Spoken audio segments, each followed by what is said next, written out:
السلام عليكم ورحمة الله وبركاته. ولكن زكريا حدق أو إذا الله كسر هذا كنالك زكريا حدق official. فضلا ولا هدي أتكون عصبت هي كنال كينا سبسكرايب تحكي إلاوين جنبالك كينا تفرتنا حكي إلاوين سأدوه شيء معلومات كستوى نجو عصب وأنصار جنو كنال كينا guushu waa hami iyo himilo sare oo aad adiga leedahay. guusha laguma gaaro si sahal ah, si fudud, fikrad la'aan, hami yaraan iyo dulqaad la'aan. intaasba guul laguma helo, guulna laguma gaaro haddii aad wadooyinkaas aad weligaaba u martay ama aad ka filanaysid ama aad ku rajo weyneed inaad ku heshid wadooyinkan aan hadda aniga sheegay. guushu waa helid aad heshid wax waliba oo aad nolosha ka filanaysid ama aad ka doonaysid ama aad ka rajaynaysid. noloshu qof waliba waxa uu jecel yahay wax inuu guul ka gaaro. dad ayaa jecel inay guul ka gaaraan dhanka aqoonta, dad ayaa jecel inay ka gaaraan guul dhanka maalka ama dhanka tijaarada, dad ayaa jecel inay ka gaaraan guul dhanka ciyaaraha, dad ayaa jecel inay guul ka gaaraan dhanka fanka. qof waliba waxa uu leeyahay hami, hiigsi iyo taageed u yaalo iyo jadwal iyo timetable u qoran oo hamigiisii iyo himiladiisaba ugu dagan wadada u mari lahaa. intaasba haddii aadan haynin meel cilla ah ayaad taagan tahay. haddaba wax ka baro istaamaha guusha. kow, dejinta hami iyo hiigsi. waa in laga helaa isbedel joogto ah, waa in laga helaa isbedel dhab ah. dadka ku hamiyey ama hiigsaday in ay guul gaaraan ama guusha hiigsadeen waxay naftooda mar waliba ku qanciyaan in ay guuleysanayaan. waxay naftooda mar waliba ku sameeyaan isbedel dhanka aqoonta ah, isbedel dhanka macluumaadka ah, isbedel dhanka waxa ay haminayaan. waxaa tala iyo tusaalaba inoogu filan nabiga calayhi salaatu wasalaam. markiisa horeeta asagoo ahaa ari raac, markiisa horeeta asagoo kusoo koray nolol adag, ayuu haddana nabi maxamed calayhi salaatu wasalaam dulqaadkiisii, sabarkiisii, adkaysigii u adkaystay ayuu alla subxaanahu watacaala waxa uu ku irsaaqay inuu ka dhigo nebi.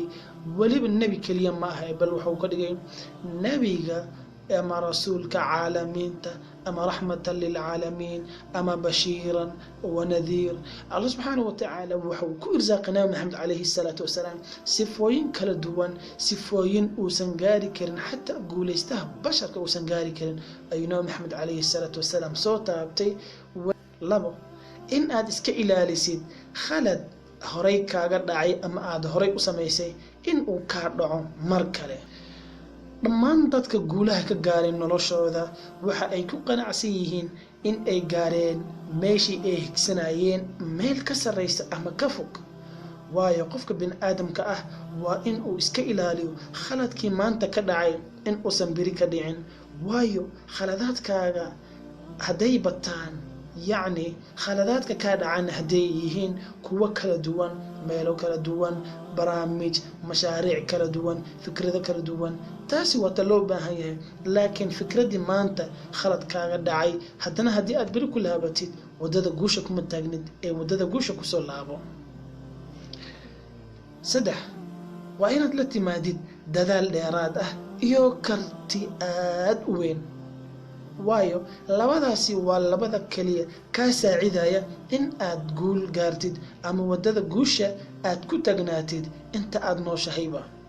waayo qofka haddii uusan lahayn dadaal, haddii uusan lahayn karti dheeraad ah, qofkaas guul ma gaari karo.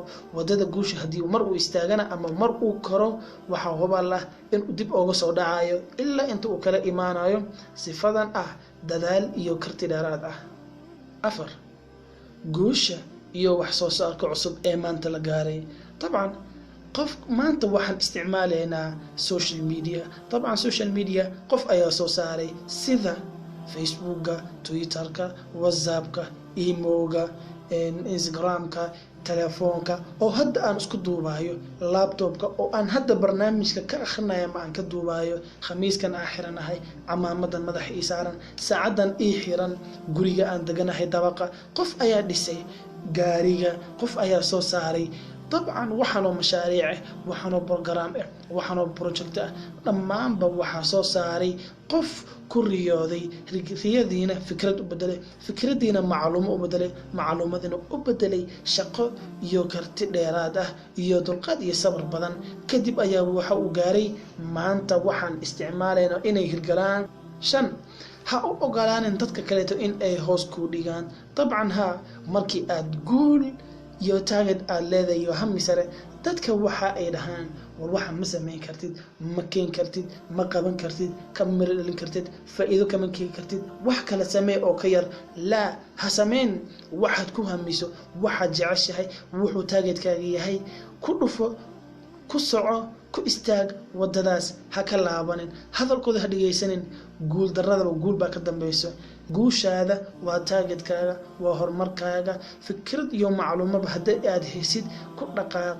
ha ka istaagin haddii aad guul dareysatid mar ku celi mar labaad mar saddexaad ku celi mar afaraad ku celi ilaa iyo 10 waad guuleysanaysaa ugu dambeyntii insha Allah waxaa taas daliil u ah ninka la dhaho Jack Ma waa nin China ugu taajirsan waa ninka indha yarta ugu taajirsan ugu maal qabeeysan طبعا wax ka badan 30 jeer ayaa waxa loo diiday waxbarasho ganacsi mashaariic in uu sameeyo ku guul dareystay laakiin muusa rajadhigan maantana waxa uu koonkiisa ugu jirta ama lacag ahaan u haystaan wax ka badan 40 bilyan oo dollar ah soo ku gaaray taqriiban shaqadaas iyo ganacsigaas mashaariicdaas wuxuu furay wixii ka dambeeyay da'diisa 30 sano ha 30 sano haddii aad jirtid 40 hadaa jirtid 50 hadaa jirtid 60 hadaa jirtid wali waqti waad haysataa noloshaada mustaqbalka waliba nolosha adduunyo bashariyad wax waad ka bedeli kartaa guul waad gaari kartaa insha Allah taala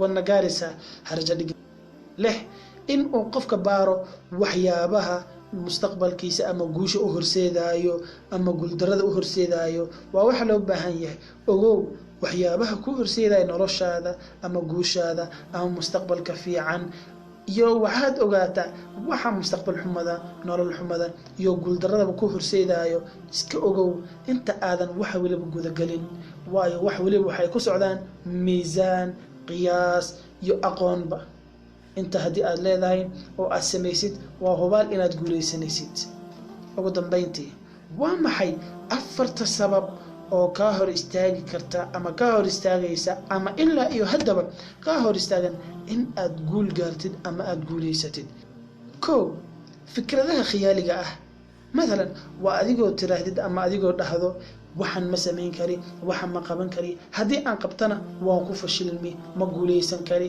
wadanka shaqo fiican ma laha awood igu filan xirfad igu filan mali waad leedahay laakiin naftaada ku kalsoono fikradahan khiyaaliga ahna delete dheh oo iska tirtir ha ku sii soconin labo waxyaabaha ilaa iyo hadda naga hortaagan in aan guuleysano ayaa waxa ay tahay adkaysi la'aan sabar la'aan dulqaad la'aan intaba hadii aadan lahayn guul ma gaaraysid guul waa ka xaraan guul ma dhadhaminaysid macaankeeda waxaad mar waliba dhadhamin doontaa oo aad ku dhex jiri doontaa wadada guul darada hadii aad u baahantahay inaad guuleysatid وإن أتكيس يلتا وإن تصبر دلقاد يلتا لأن الله سبحانه وتعالى نبي أيوب عليه السلام وحوك أماني إن أياه بشرية قفك أو صبر كبدن أو دلقاد كبدن أو أتكيس كبدن ويأسوا مصيبه امتحان دباتو حنون جرو يحولي سبلغا قاتي أيهدنا الله سبحانه وتعالى هبين إيمان وحود سنايا ذنب داف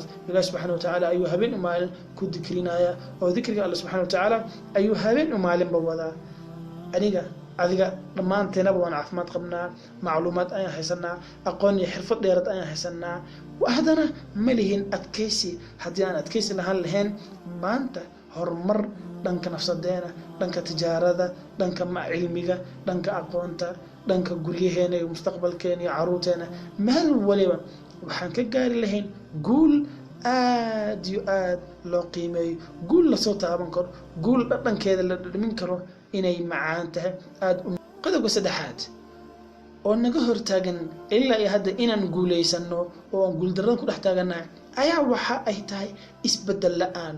qofku hadduusan isbedelin, hadduusan isbedel dhab ah keenin, haddii uusan nafsadiisa, aqoontiisa, macluumaadkiisa, xataa ganacsigiisa, xataa labiskiisa, xataa gurigiisa, xataa awlaadiisa uusan wax isbedel ku sameynin, weligaa waxaa dhex taagnaanaysaa wadada guuldarada.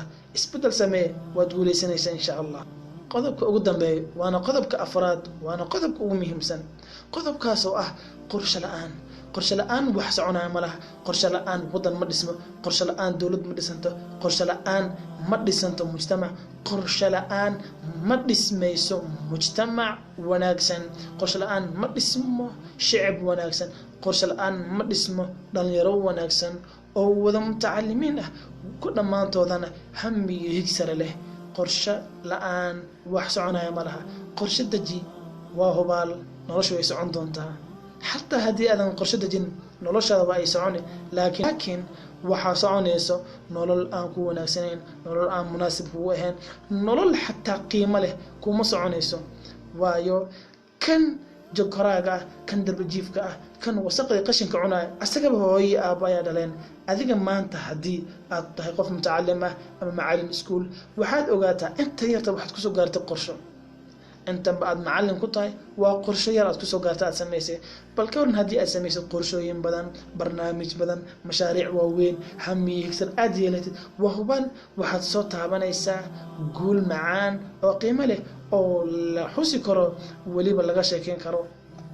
walaan haddii uu ku cajabgeliyey videogan ama mawduucan, la wadaag asxaabtaada, walaaladaada, ehelkii, qaraabada, dhammaan xataa ardayda kuwaad isla tihiin kusii sheegaray. like-ta ka ilaawina fadlan. haddii uu mawduucan idin cajabgeliyey, waxaad comment-ka noogu soo dirtaan ama aad noogu soo shubtaan mawaadiicda aad jeceshiin inaan ka hadalno ama aan idiisoo bandhigno biidn illahi alkariim.